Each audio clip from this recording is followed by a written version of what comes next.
For the 18th time in his career, Dale Earnhardt Jr. is climbing out of a race car victorious, but we have a sneaking suspicion that this victory is going to mean just a little bit more than some of the other ones on his resume. Dale Earnhardt Jr. joins us now, and Junior, let me ask you, man, when you're sitting behind the wheel of that race car, wondering how much fuel you have, the stars really have to align these days because you guys have had good cars. You've been in position before, but this one just came together. Yeah, first off, I want to say happy Father's Day to all fathers out there, and hey to my family. I know they're very happy at home. I can't wait to see them. This is the deal. We had plenty of gas saved for the race to end, and we felt like we could beat the 26. We didn't have enough for the green-white checkered. She sputtered coming off forward to the white. I'd have finished somewhere around 10th or so if I'd have made it back to the green or the checkered, but that caution was a fortunate deal for us, and we were able to win the race under caution, and I'll take it. However, we've been out, we've been winless for so long. They can write about how we won it, but we finally got one. Junior, I don't even know where to start, but I just want to let you know, when you won, it was pandemonium. the fans wouldn't leave. We haven't seen that in ages. But let's get to the race car. Tell us some of the techniques you were using. You know, Network TV was showing your in-car camera. What were you doing? Were you letting the clutch out to keep it running, as you see right here? Explain what you were doing. Congratulations. Great freaking race. Thank you, man.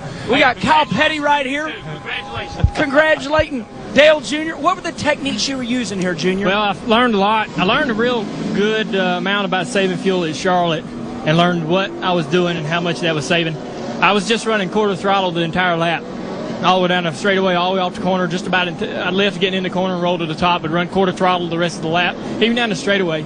And, under caution, you stay down on the apron to keep the fuel in the right side of the fuel cell, and so the car don't stumble on the green flag, and it almost did.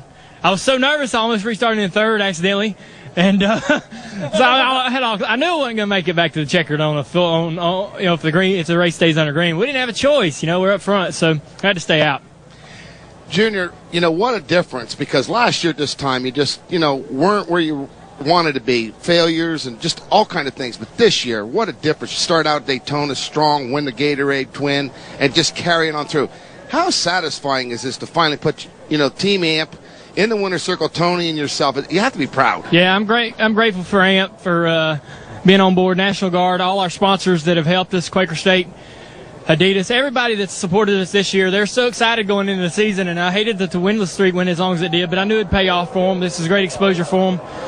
There you see Rick. He's been monumental. He's pretty happy. Yeah, he's real happy. He's monumental in giving me the opportunity to run like I ran. We've been up front every week. We've had good opportunities to win, good cars to win. We had a good car today. We had a top 10, possibly a top 5 car today. There were times when we were the fastest car on the track. We just weren't that good on the short run, so I'd lose a lot of track position being real loose. But, the car was really good today. With your consistency, we know you guys have an eye on that championship. Now when you go into that thing, if you're fortunate enough to make it, we think it looks pretty good right now. 10 bonus points. Y'all keep talking about them bonus points. Yeah, I got some. Y'all include me in on the conversation next time. Absolutely. Now we can say that. Got a handful of them. But Junior, the thing is when what you said earlier in the year on the show that you wanted this championship because there's not a lot of champions, and finally you're with a team that's giving you what you need. Yeah, I'm real surprised with how well we're doing this year.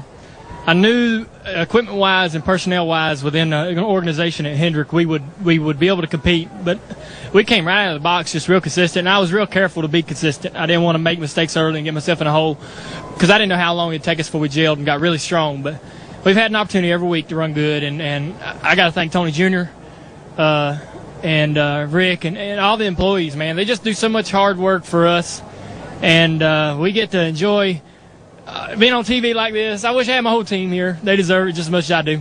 Well, we said that we can't wait to get here because with Tony Uri Jr. and the Kannapolis bunch, it's a crazy. Hold on, just in 25 wide out at the souvenir trailer, record sales. All right, yeah. Junior, the other thing I want to mention quick is your nationwide team. You have to be proud of Keselowski, Tony Sr. I mean, that goes back to your dad. You have to be proud of that, the performance they've been putting on, too. Yeah, happy Father's Day, Tony Sr.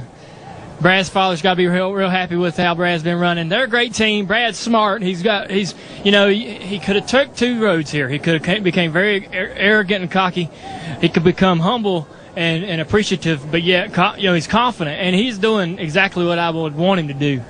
I'm so proud of him for taking that route, and he's doing the right thing, and he's getting a lot of respect quickly, and that's the important thing as a nationwide driver.